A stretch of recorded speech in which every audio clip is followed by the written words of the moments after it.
Bismillahirrahmanirrahim. Ayo bawa harta ke surga. Dukung pembangunan sekolah Islam Mufid dengan donasi ke rekening atas nama Yayasan Muflih untuk Islam dan Dakwah. Bismillahirrahmanirrahim. Assalamualaikum warahmatullahi wabarakatuh.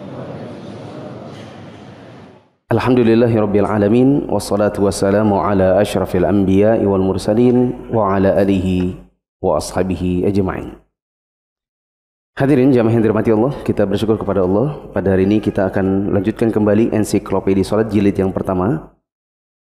Sekarang kita akan masuk dalam keutamaan berjalan kaki untuk menghadiri salat berjamaah di masjid. Buku bahasa Indonesia halaman 578. Buku bahasa Arab halaman 532.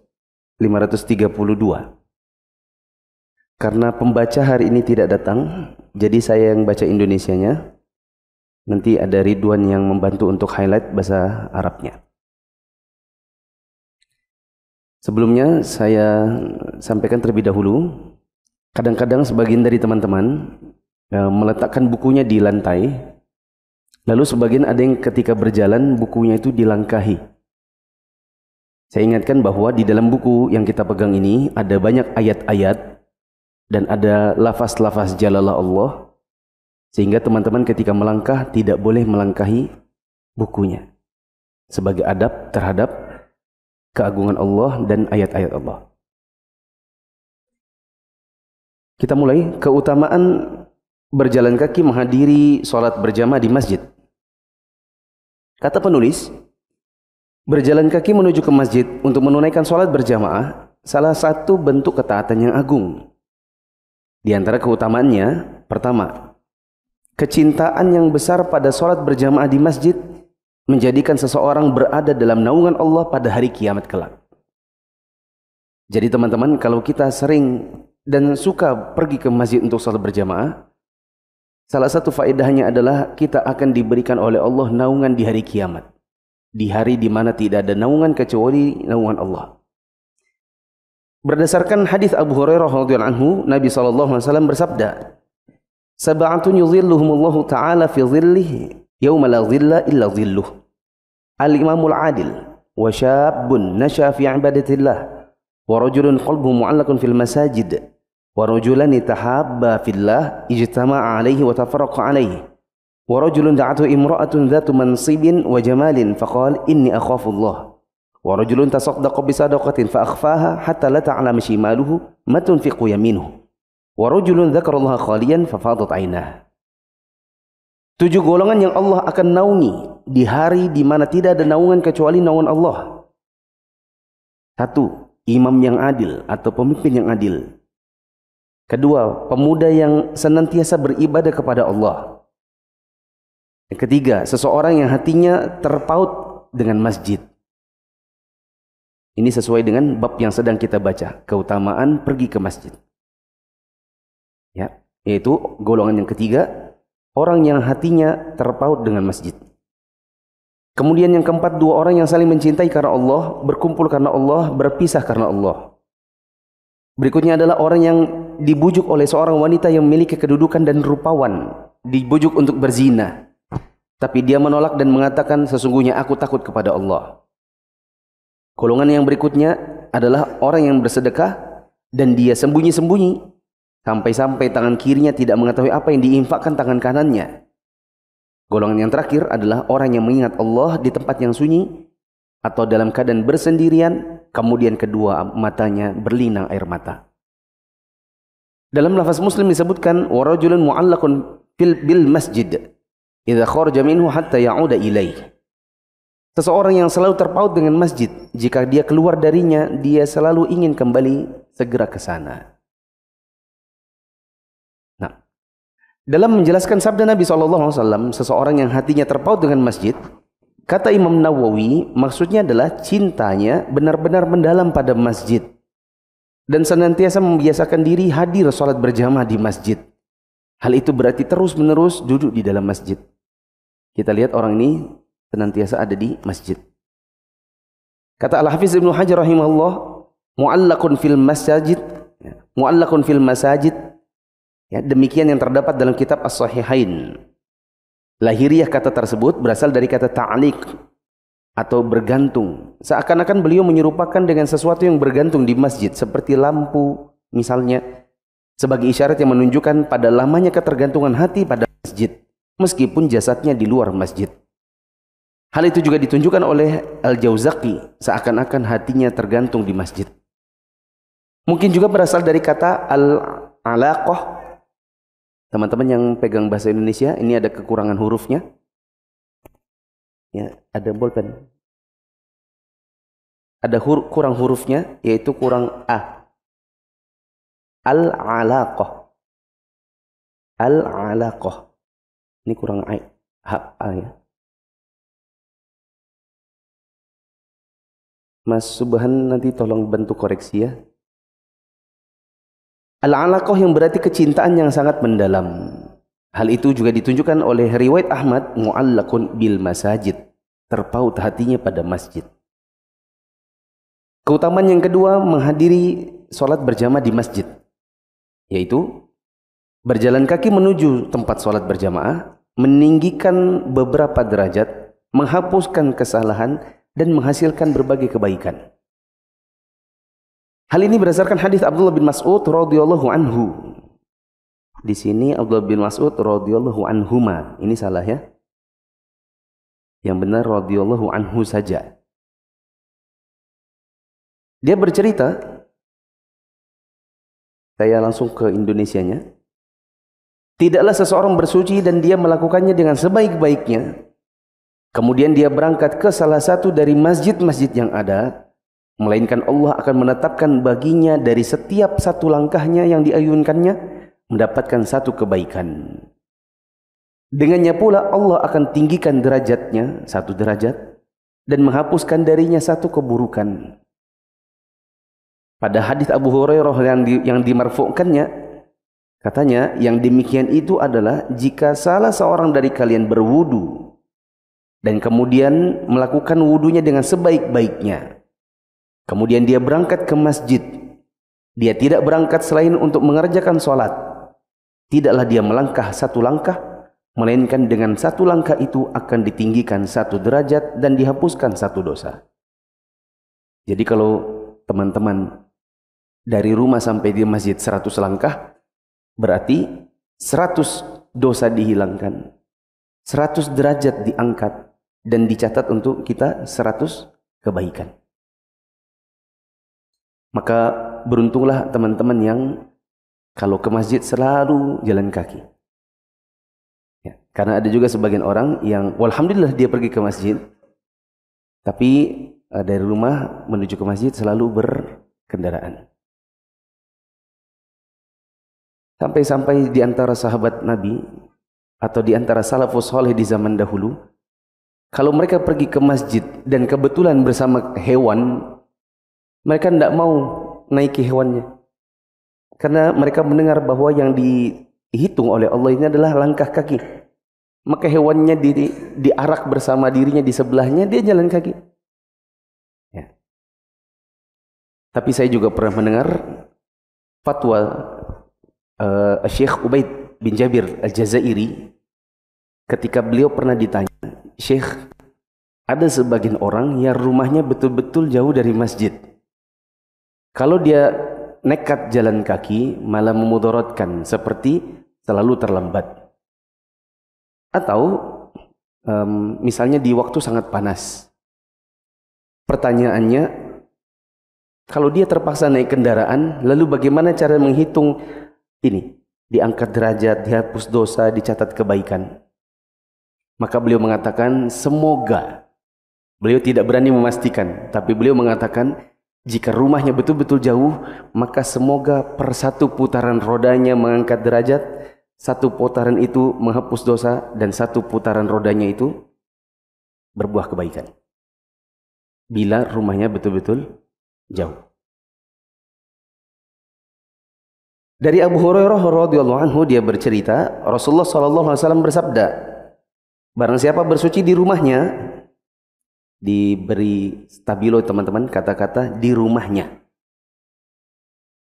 Dan ini disebutkan para ulama, memang lebih utama wudhu itu di rumah, baru ke masjid. Kecuali bila kemudian di sepanjang jalan batal, berarti wudhunya di masjid.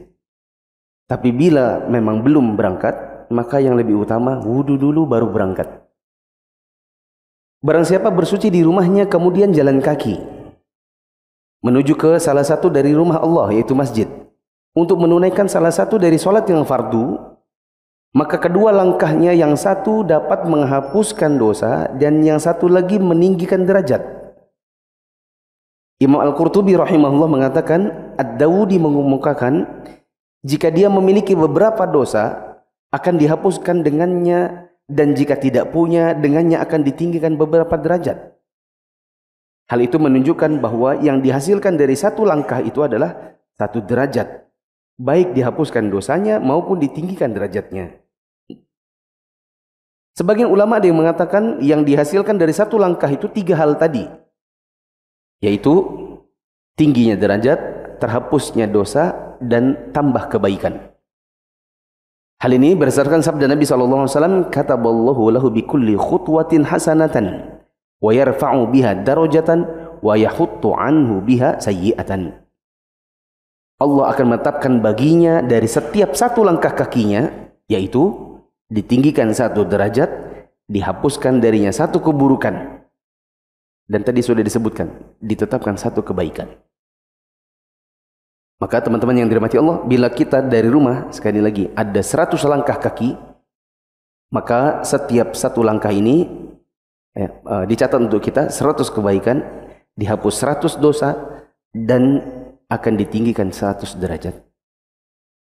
Kata Syekh Ibn Baz, dengan setiap satu langkah akan ditinggikan baginya 1 derajat, dan dihapuskan darinya 1 dosa, ditetapkan baginya 1 kebaikan. Tambahan yang terakhir, Al-Hasanah, pada riwayat Muslim dari Ibnu Mas'ud. Jika benar riwayat yang menyebutkan salah satu dari keduanya atau langkahnya dapat meninggikan derajat dan menghapuskan dosa darinya, riwayat yang ini yang pertama ada, kemudian Allah menganugerahkan tambahan hingga Allah menjadikan setiap satu langkah kakinya menjadi 3, yaitu peninggian derajat, penghapusan dosa, dan penetapan kebaikan.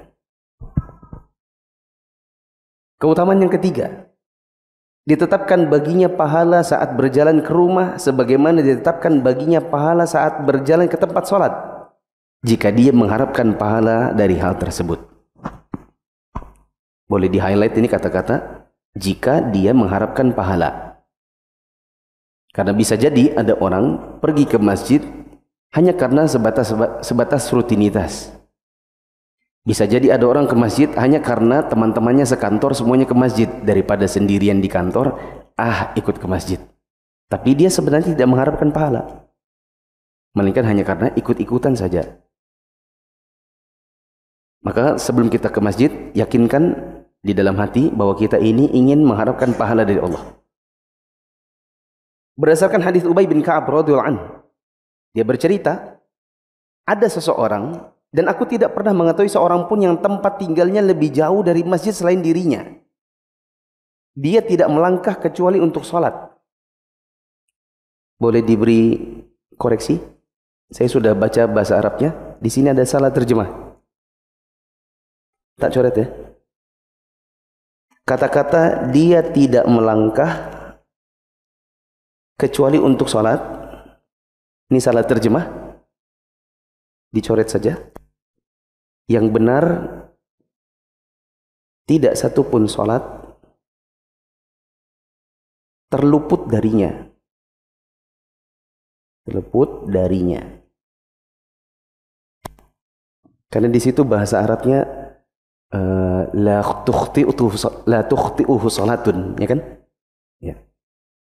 Kata-kata akhta'ahu salatun itu artinya luput darinya satu sholat. Kalau ada kata la, ya berarti tidak.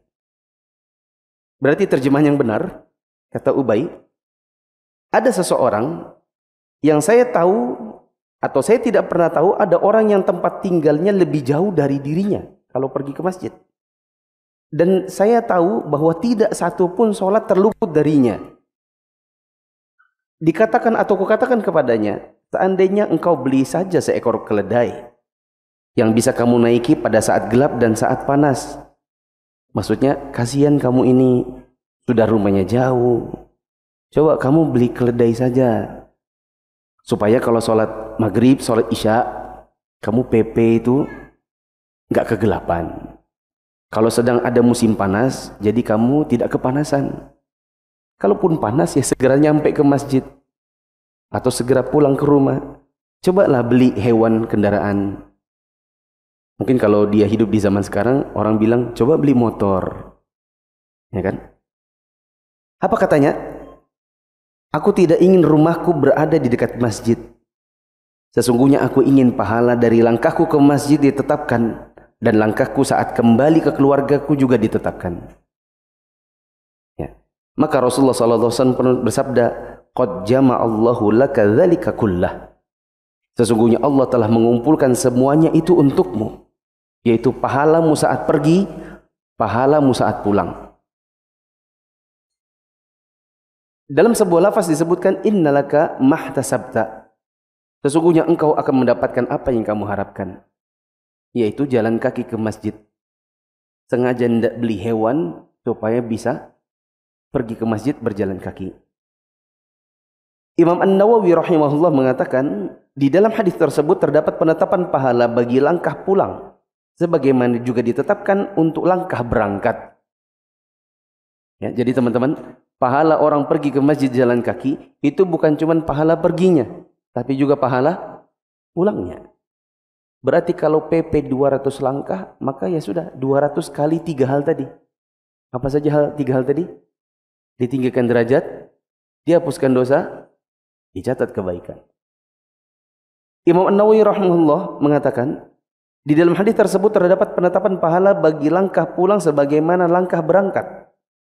Rasulullah SAW juga bersabda, sesungguhnya orang yang paling besar pahalanya dalam sholat adalah yang paling jauh tempat tinggalnya.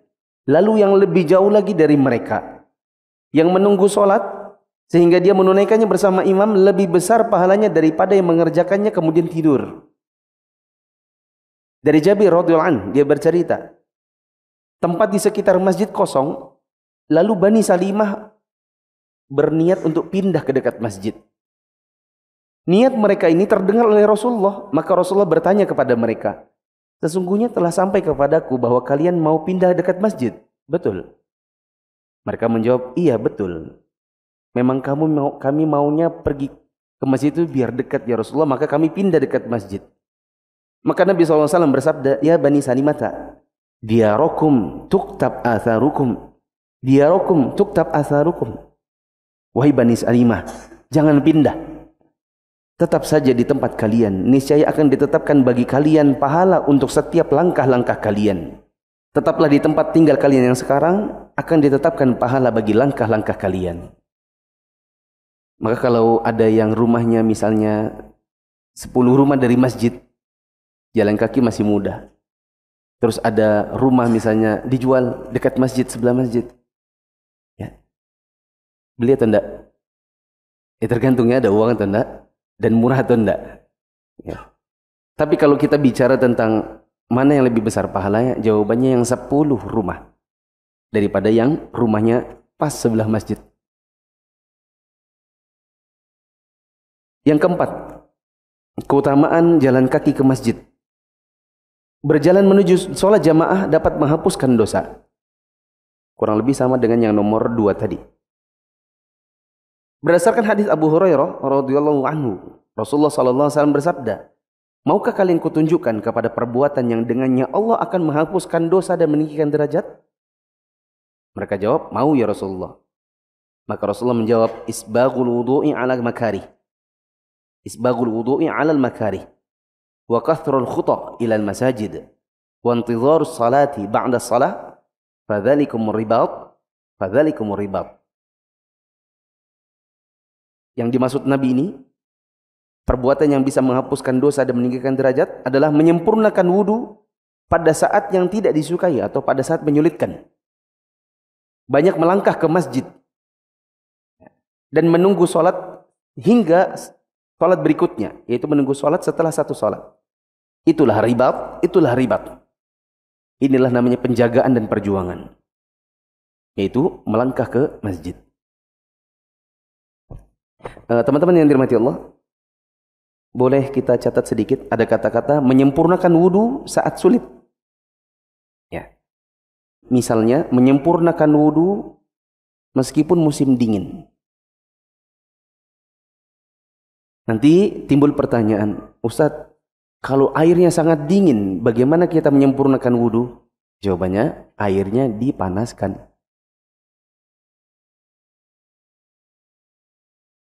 Kalau ada pemanas air, jangan kemudian kita bilang, kata Nabi sempurnakan wudu saat sulit, jadi pilihnya yang dingin. Nah, itu salah juga.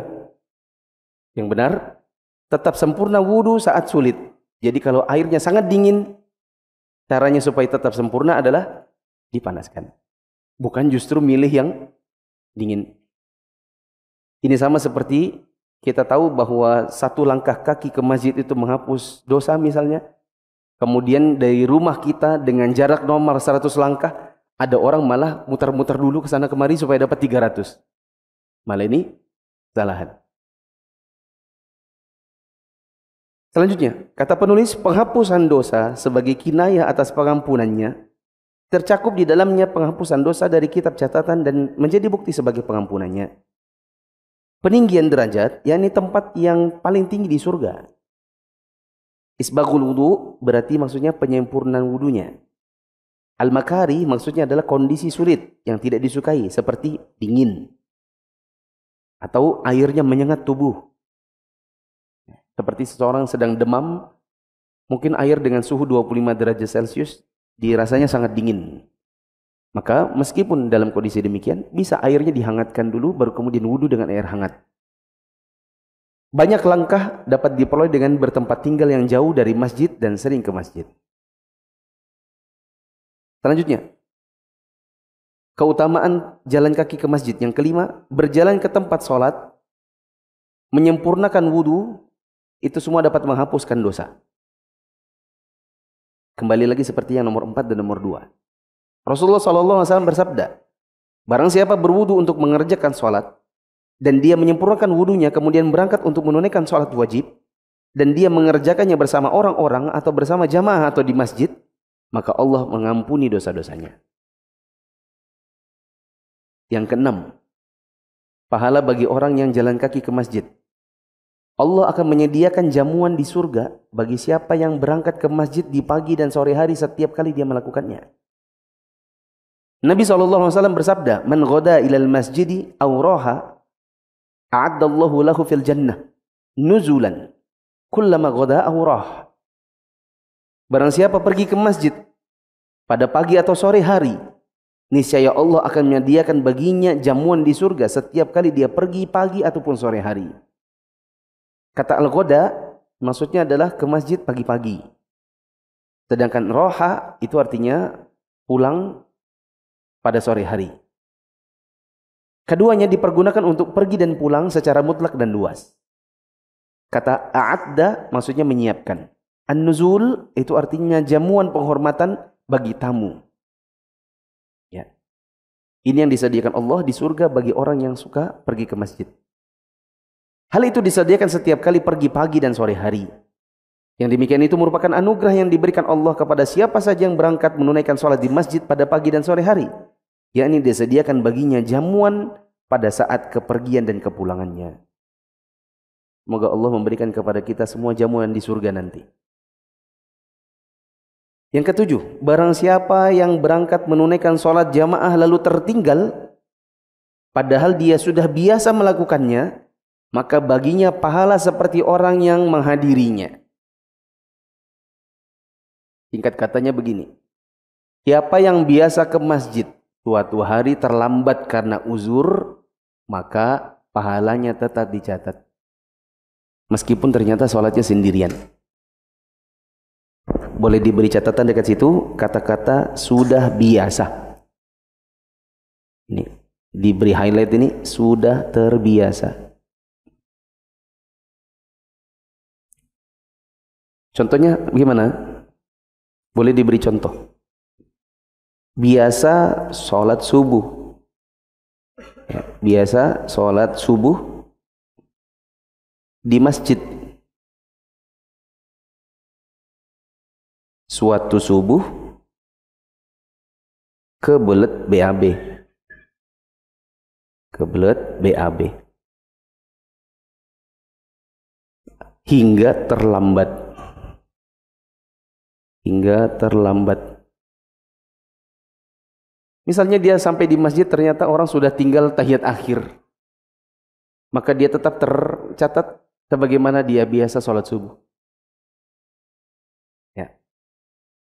Nabi SAW bersabda, barang siapa berwudu dan dia melakukannya dengan sebaik-baiknya, kemudian berangkat ke masjid, dan ternyata dia mendapatkan orang-orang sudah selesai mengerjakan sholat, maka Allah akan memberikan kepadanya pahala seperti orang yang mengerjakannya dan menghadiri sholat tersebut tanpa mengurangi pahala mereka sedikit pun. Tapi catatan tadi sudah apa teman-teman? Yang sudah biasa. Maka ini pentingnya dan ini keutamaan bagi yang memang sudah rajin ke masjid. Buat yang belum rajin ke masjid berarti segera rajin-rajin supaya dicatat. Sehingga kapan-kapan kita kebelet BAB, atau misalnya saya pernah satu kali kejadian unik ya. Saya mau pergi sholat subuh, tidak bisa keluar dari rumah karena tidak tahu di mana kuncinya. Yang di sini pintu yang sini kuncinya tidak tahu di mana, yang sebelah sana kuncinya tidak tahu di mana. Sementara jendela di rumah saya itu kecil, tidak mungkin saya lewati. Saya saja sudah gendut. Ya. Akhirnya sudah terpaksa sholat di rumah karena tak ketemu kuncinya. Ya. Maka insya Allah meskipun saya sholatnya di rumah, saya tetap dapat pahala sebagaimana saya pergi ke masjid karena sudah biasa. Saya ingat waktu itu akhirnya ketemu kuncinya di kantong baju. Ya. Makanya saya cari-cari kemana itu kunci, kan tidak ada di meja, tidak ada di kunci, nggak ada di gantungan. Ternyata di dalam kantong baju. Mungkin ketika pulang kunci rumah, kuncinya bukannya digantung, malah dimasukin kantong. Lalu buka baju, setelah itu cari kunci, tidak, setengah mati tidak ketemu. Kemudian yang ke-8, barang siapa bersuci lalu berangkat ke tempat sholat, maka dia berada dalam keadaan seperti sedang sholat sampai kembali lagi ke rumahnya. Ya, orang yang pergi ke masjid kemudian tidak pulang-pulang, maka dia selama dia ada di masjid, maka dia dicatat seperti orang terus sedang sholat pahalanya sampai nanti pulang.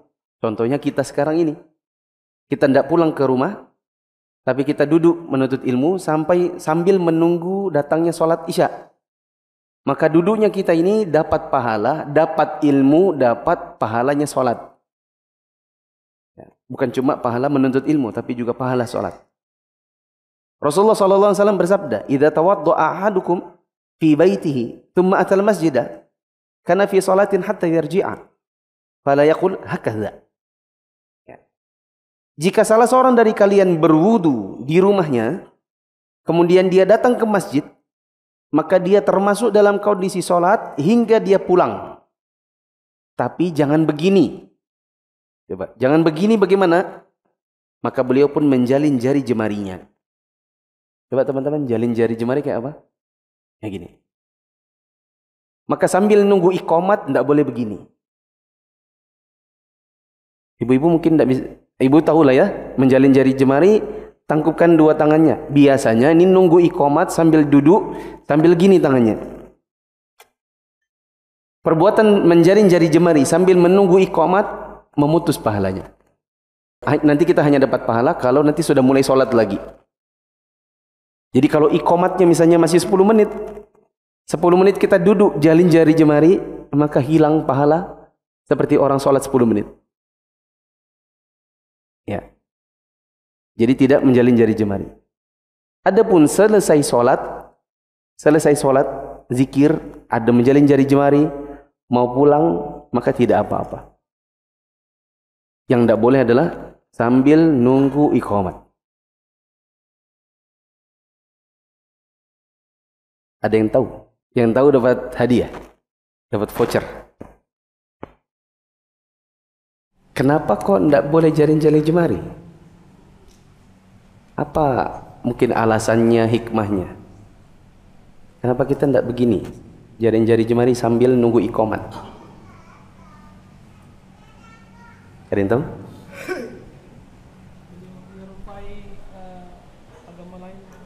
Menyerupai agama lain. Bukan.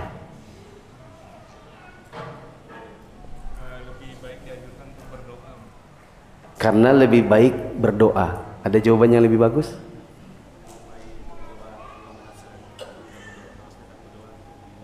Karena menyerupai agama Nasrani. Sama? Ya. Ada jawaban yang lebih baik? Ada enggak? Jawabannya?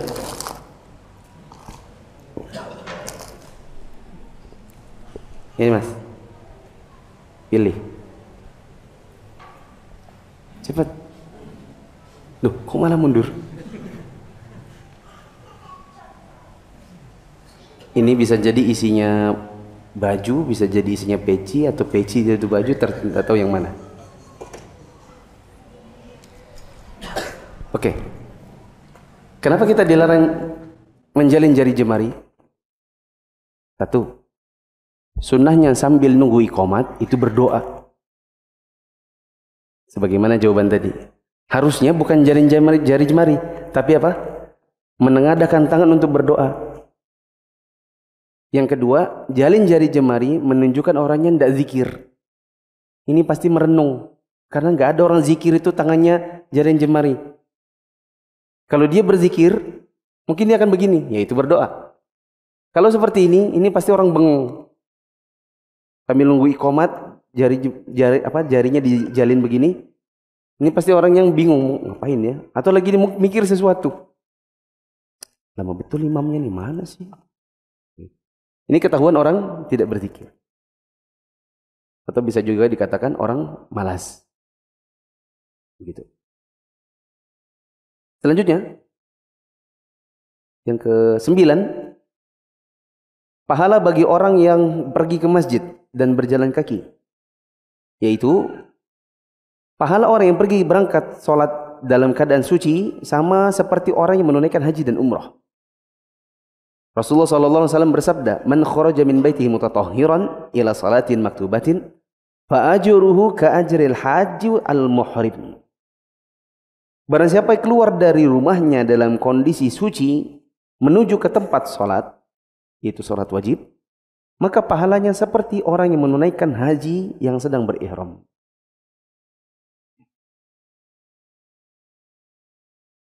Sepuluh.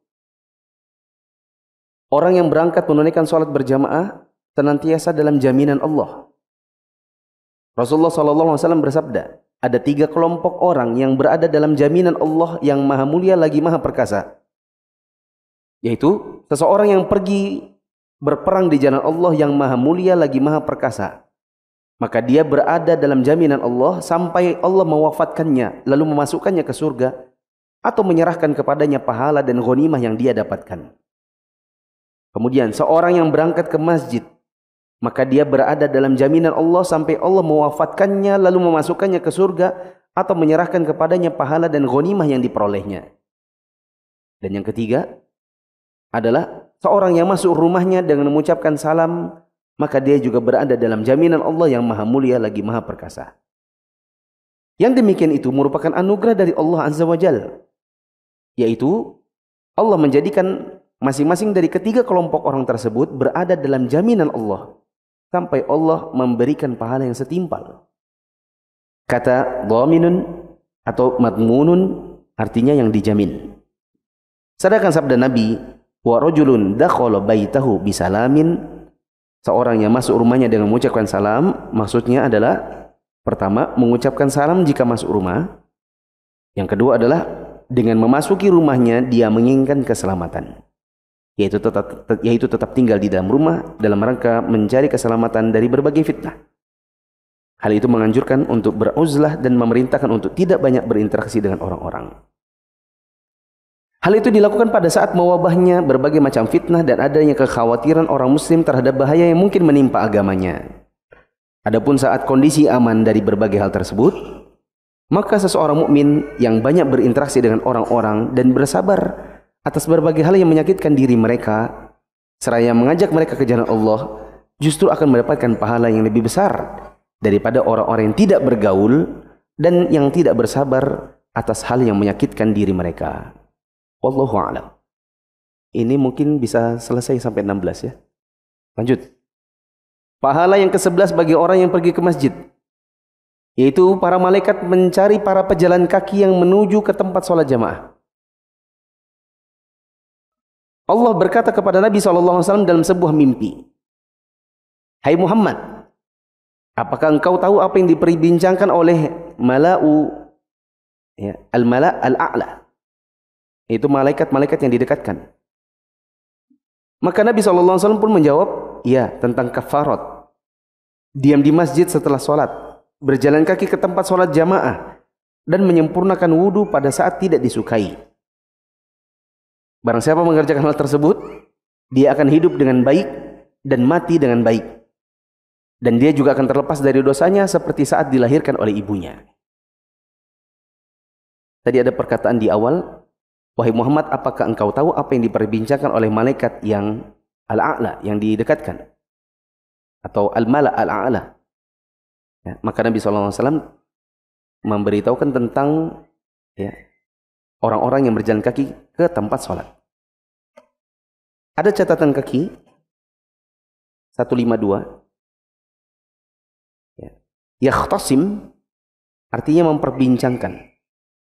Kata ikhtisam dalam hadis ini sebagai ungkapan mengenai kesegeraan para malaikat tersebut untuk mencatat amal kebaikan dan membawanya ke langit, baik berkenaan dengan pembicaraan mereka tentang keutamaan dan kemuliaannya, maupun tentang kebahagiaan umat manusia dengan berbagi karunia tersebut, karena pengkhususan hal tersebut bagi mereka dan pengutamaan mereka atas para malaikat disebabkan keinginan mereka terhadap berbagai ajakan syahwat. Lanjut. Ke-12. Pahala bagi yang jalan ke masjid. Bahwa berjalan menuju sholat jamaah merupakan salah satu sarana mendapatkan kebahagiaan dunia akhirat. Sabda Nabi, "Faman fa'ala dzalika 'asha bi khairin wa mata bi khair." Siapa yang mengerjakannya, hidup dengan baik, mati dengan baik. Sebagaimana dalam hadis yang nomor 11 tadi. Firman Allah Ta'ala, "Barang siapa mengerjakan amal soleh, baik laki-laki maupun perempuan dalam keadaan beriman, maka sesungguhnya kami akan berikan kepada mereka kehidupan yang baik. Dan sesungguhnya kami akan berikan balasan kepada mereka dengan pahala yang lebih baik dari apa yang mereka kerjakan." Ini diantaranya adalah kebaikan bagi laki-laki yang pergi ke masjid. Azan dulu. Nanti tinggal 4 ya. Allahu Akbar, Allahu Akbar, Allahu Akbar, Allahu Akbar. Ashhadu an la ilaha illallah.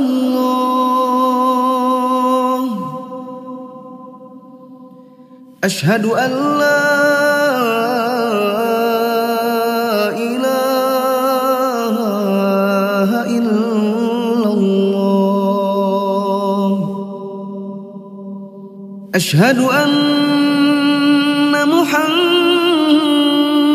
Rasulullah. Ashhadu anna Muhammadar Rasulullah.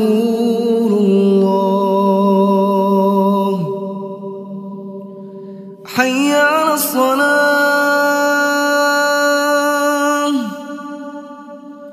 hayya 'alas salah,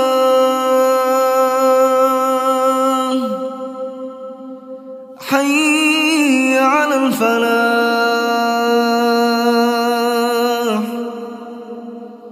hayya 'alal falah. Allahu Akbar, Allahu لا إله إلا الله.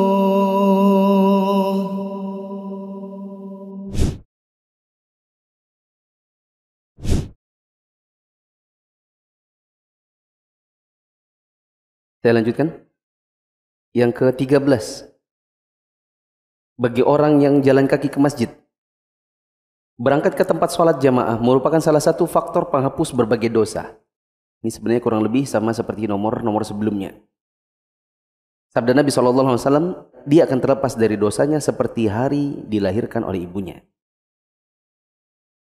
Nah, yang ke-14, Allah akan memuliakan orang yang mendatangi masjid. Beliau bersabda, barang siapa berwudu di rumahnya kemudian mendatangi masjid, maka dia seperti tamu Allah. Dan merupakan kewajiban bagi yang dikunjungi untuk memuliakan tamunya. Ya, ini sangat mudah dicerna, teman-teman. Kalau kita bertamu ke satu tempat, maka kewajiban bagi yang merupakan tuan rumah, dia memuliakan tamunya. Maka kalau kita pergi ke masjid, kita seperti tamunya Allah. Dan menjadi kewajiban untuk yang dikunjungi, untuk Allah memuliakan tamunya. Dari Amr bin Maimun rahimahullah, dia bercerita, aku pernah bertemu dengan beberapa orang sahabat Rasulullah. Mereka semua tengah mengatakan masjid-masjid itu adalah rumah Allah, dan sesungguhnya merupakan kewajiban bagi Allah untuk memuliakan orang yang mengunjunginya. Dalam sebuah lafaz dari Amr bin Maimun dari Umar radhiyallahu anhu, dia berkata, masjid-masjid itu rumah Allah di muka bumi. Kewajiban bagi Allah yang didatangi untuk memuliakan yang mengunjunginya. Saya tambahkan, teman-teman yang dirahmati Allah, kalau kita merasa hidup kita ini susah, mungkin salah satu caranya adalah perbaiki dulu sholatnya. Dengan memperbaiki sholat dan datang ke masjid, maka Allah akan memuliakan kita. Kalau kita berdoa, maka Allah akan membantu dan mengabulkan apa yang kita minta. Yang ke-15, Allah merasa gembira dengan perjalanan hambanya menuju ke masjid dalam keadaan sudah berwudu. Di highlight kata-kata sudah wudu. Ini sama seperti yang sebelumnya, wudunya di mana? Di rumah. Rasulullah bersabda, tidaklah seseorang berwudu dan melakukan wudu dengan sebaik-baiknya, seraya menyempurnakannya lalu mendatangi masjid dan dia tidak berniat kecuali untuk mengerjakan sholat di masjid, melainkan Allah akan merasa senang karenanya, seperti senangnya keluarga yang kehilangan anggota keluarganya lalu ditemukan kembali. Ibnu Khuzaimah membuat bab khusus dalam hadis ini dengan nama bab Dzikrul Farahir Rabbi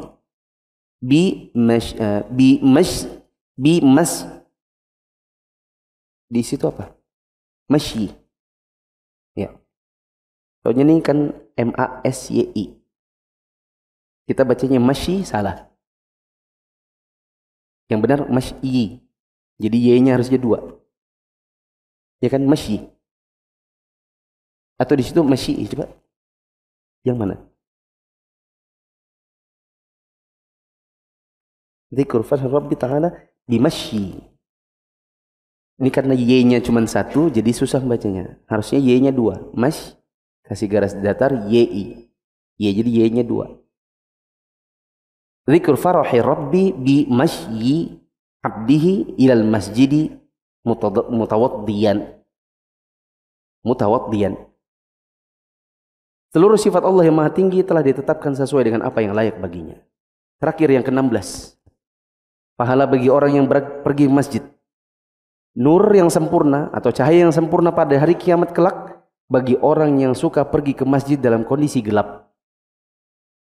Tapi jangan juga kalau antum rumahnya gelap, pergi ke masjid lalu tidak bawa senter padahal punya senter. Ya, kan kita kalau di HP itu biasanya ada senter. Jangan juga bilang gini, oh saya ingat hadis itu, jadi tidak usah pakai senter. Dalam kondisi gelap, maksudnya malam gelap. Tapi kalau antum punya senter, pakai senter. Khawatir antum melangkah terinjak duri, terinjak beling, atau menggigit binatang. Ya.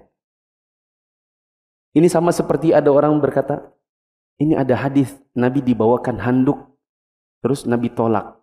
Berarti sunnahnya kalau mandi tidak usah pakai handuk katanya. Itu hadis tidak dimaknai sebagaimana letterleknya. Oh gelap berarti jangan pakai senter. Oh nggak ada, Nabi menolak handuk berarti tidak usah pakai handuk. Ya. Sama seperti apa tadi saya bilang ya.